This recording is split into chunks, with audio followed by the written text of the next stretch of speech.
శ్రీ గురుభ్యో నమ. శ్రీమాత్రే నమ. మా భక్తి టీవీని ప్రోత్సహిస్తున్నటువంటి మా ప్రేక్షకులందరికీ ధన్యవాదాలు తెలియజేస్తూ 9 మార్చి 2025 నుంచి 15 మార్చి 2025 వరకు గల కాలానికి రాశి ఫలితాలు ఏ విధంగా ఉన్నాయి, అలాగే రాసులలో గ్రహాల యొక్క స్థితులు ఎలా ఉన్నాయి, దృష్టులు ఎలా ఉన్నాయి అనే ముఖ్యమైన అంశాలతో ఇప్పుడు ప్రారంభించుకుందాము. గ్రహ స్థితులు: వృషభ రాశిలో గురువుగారు, మిథున రాశిలో చంద్ర కుజులు, అలాగే కన్యలో కేతువు, శని రవిలు, కుంభరాశిలో రాహు శుక్ర బుధ ఈ 3 గ్రహాలు మీనరాశిలో సంచరిస్తూ ఉండగా వారాంతానికి వెళ్ళేటప్పటికీ రవి గారి యొక్క గమనము శుక్ర రాహు బుధులతో కలిసి మీనరాశిలో సంచారం చేస్తున్నది. ఇక చంద్రుని యొక్క గమనము కుజుని నుంచి కేతువు దగ్గరికి వచ్చున్నది, అంటే కన్యారాశిలోకి వచ్చున్నది. గ్రహస్థితులు ఈ విధంగా ఉంటూ ఉండగా గ్రహ సమ్మేళనాల యొక్క ముఖ్యాంశాలు ఏమిటి అంటే చంద్ర కుజుల కలయిక చంద్రమంగళ యోగాన్ని సూచిస్తూ ఉంటుంది. అయితే ఇది జన్మజాతకంలో ఉన్నవారికి మాత్రమే ఇక్కడ కూడా అప్లై అవుతుంది. జన్మజాతకంలో ఈ యోగము లేని వారికి అది మామూలుగానే ఉంటుంది తప్ప చాలా అద్భుతమైన యోగం అనేది చెప్పడానికి రాదు. అయితే ఈ యోగం యొక్క ఫలితం, అసలు ఇది యోగం అని కాకుండా ఈ చంద్ర కుజుల యొక్క ఫలితం ఏమిటి అంటే కుజుని యొక్క దోషాన్ని పరిహరింపజేస్తుంది చంద్రుడితో కుజుడు కలవడం వల్ల. అలాగే మాతృమూర్తి గారి మీద ఇది ఎక్కువగా ప్రభావాన్ని చూపిస్తూ ఉంటుంది. మాతృమూర్తి అంటే విపరీతమైన ప్రేమ పెరగడం కానీ, లేకపోతే కొంచెం క్రోధం పెరగడం కానీ జరిగే అవకాశాలు ఉన్నాయి అని చెప్పి తెలియజేస్తూ ఉన్నాను. వారాంతంలోకి వెళ్ళేటప్పటికీ చంద్రుడితో కలిసారి కేతువు, కొద్దిగా అనుమానం అనేది పెరుగుతుంది, అలాగే దైవభక్తి కూడా పెరుగుతుంది. ఇది కొంచెం మన అధీనంలో ఉంచుకోవాలి ఈ ఆలోచనలని. దైవభక్తి పెరగడం అనేది మంచిదే, కానీ ఇక ఇతరత్ర ఆలోచనలు ఏదైనా అనుమానం పడ్డాలన్నా, ఒక మనిషిని నమ్మకుండా ఉండాలన్నా అవన్నీ మన అధీనంలో ఉండవలసిన ఆలోచనలు అని చెప్పి తెలియజేస్తున్నాను. ఇందుకు గాను యోగా చేయడం అనేది చాలా చాలా మంచిది. అలాగే శని రవిల కలయిక మెడికల్ పరంగా చాలా బాగుంటుంది. రక్తానికి సంబంధించి చిన్నపాటి ఇబ్బందులు ఉండేటటువంటి అవకాశాలు ఉన్నాయి. ఇక శుక్ర రాహు బుధుల కలయిక బధిరత్వం, అంటే ఏదైనా గుడ్డితనము, కుంటితనము, మూగతనము ఇట్లాంటివి ఏవో ఒకటి ఉంటాయి కదా చాలా మందికి, శారీరక పరమైన లోపాలు, అలాంటి లోపాలని తెలియచేస్తూ వాళ్ళని ఒక్కొక్కసారి శక్తిహీనులు అనేటట్టుగా చేయిస్తుందన్నమాట. అలాంటి ఫలితాలు ఉండడానికి అవకాశాలు ఉన్నాయి అని చెప్పి తెలియచేస్తూ ఉన్నాను. ఇక దృష్టుల యొక్క ఫలితాన్ని తీసుకున్నట్టయితే కుజుని యొక్క దృష్టి కేతువు మీద పడుతోంది. అలాగే వారాంతంలోకి వెళ్ళేటప్పటికి కుజుని యొక్క దృష్టి చంద్రకేతువుల మీద. రాహు శుక్ర బుధుల యొక్క స్థితి ఈ యొక్క శారీరక పరమైనటువంటి లోపాలని తెలియజేస్తూ ఉంటుంది. తద్వారా మనుషులలో శక్తి సామర్థ్యాలు తగ్గేటట్టుగా చేస్తూ ఉంటుంది. ఇక చంద్రునితో కలిసినటువంటి కేతువు గారి పైన కుజుని యొక్క 4వ దృష్టి ఉంది వారాంతానికి వెళ్ళేటప్పటికి. అలాగే గురువుగారి యొక్క 5వ దృష్టి కూడా కేతువు మీద వారాంతానికి వెళ్ళేటప్పటికి చంద్రకేతువుల మీద పడుతూ ఉన్న కారణం చేత విపరీతమైనటువంటి దైవభక్తి పెరగడము, ఏదైనా తన మనసుకి నమ్మినటువంటి ఆలోచన ఏదైతే ఉన్నదో వాటినే వాళ్ళు స్థిరంగా పెట్టుకోవడము జరుగుతూ ఉంటుంది. అయితే ఈ విషయంలో యోగా చేయండి, అనేక రకాలుగా మీకు మానసికమైన స్థైర్యం ఏర్పడి మన ఆలోచనలు రైటా తప్ప అనేది కూడా మీరు నిర్ణయించుకోగలుగుతారు. ఇలాంటి పరిస్థితి ఉంటూ ఉంటుంది అని చెప్పి తెలియచేస్తూ ఉన్నాను. ఇక మిగతా దృష్టులు గురువుగారి యొక్క 7వ దృష్టి కానీ 9వ దృష్టి కానీ కేవలం రాసుల మీదే పడుతున్నాయి. శని గారి యొక్క 3వ దృష్టి కానీ 7వ దృష్టి కానీ 10వ దృష్టి కానీ కూడా కేవలం రాసుల మీదే పడుతూ ఉన్న కారణంగా ఆ రాసులలో నేను చెప్పేటప్పుడు ఆ ఫలితాలు తెలియజెప్తాను అని చెప్పి తెలియజేస్తూ ఉన్నాను. ఇక రాసుల్లోకి వెళ్దాము. మిథున రాశి.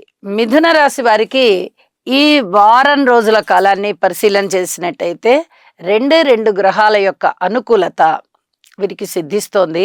అయితే మనం చాలా కాలం నుంచి చెప్పుకుంటూ ఉన్నాము, మిథున రాశికి గ్రహ బలాలు ఎక్కువగా లేవు. అలా అని వీరు దిగులు పడాల్సిన పని లేదు.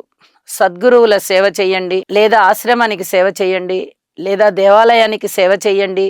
మాతృపితృలకి వాళ్ళ అవసరానికి మీరు ఆదుకోండి. ఇది కూడా సేవ కిందకే వస్తుంది. ఏదైనా లేవలేని తల్లిదండ్రులు ఉన్నట్టయితే, సరైన శారీరక దారుఢ్యం లేని వాళ్ళ సంగతి నేను చెప్తూ ఉన్నాను.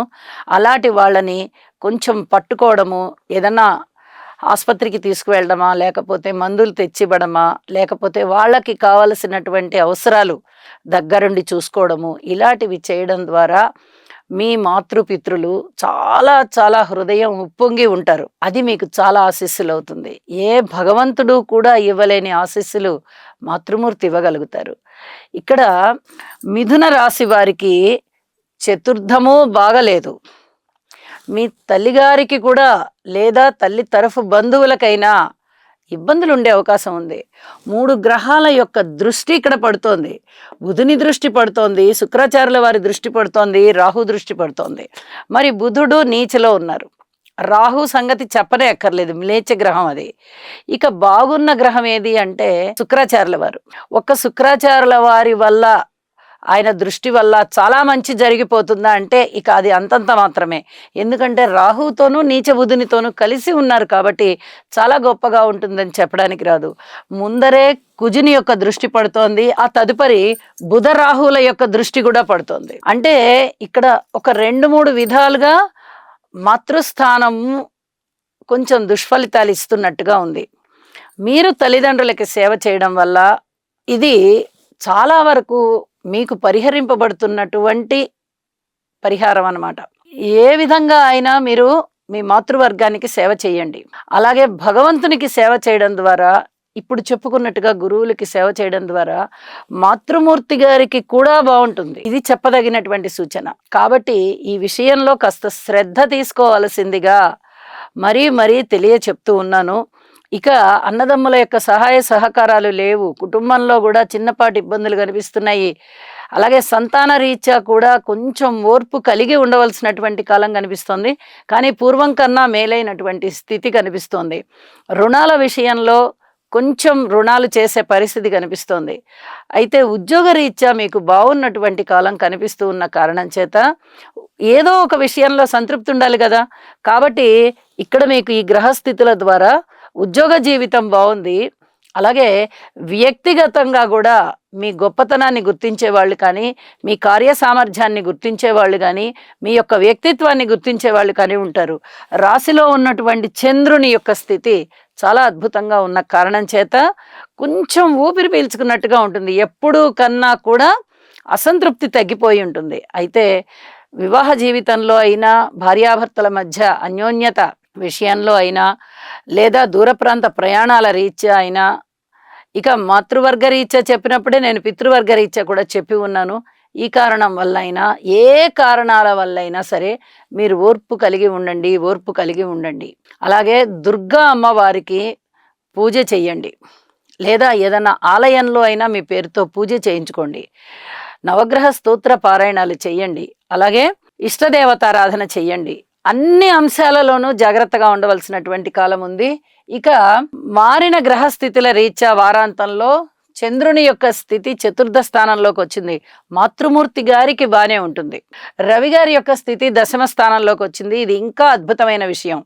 ఇక్కడ శుక్రాచార్యుల వారితో పాటు రవి గారు కూడా చాలా బాగున్న కారణం చేత ఉద్యోగంలోనే మీకు కొంచెం కీర్తి ప్రతిష్టలు రావడము, ప్రమోషన్స్ రావడము, ధన ఆదాయం పెరగడము, ఏ కారణమైనా అవనివ్వండి, అధికమైనటువంటి సంతృప్తి కనిపిస్తుంది అని చెప్పి తెలియచేస్తూ ఉన్నాను. మిగతా అన్ని అంశాలలోనూ జాగ్రత్తగా ఉండవలసిందిగా మరీ సూచన చేస్తున్నాను. శుభం.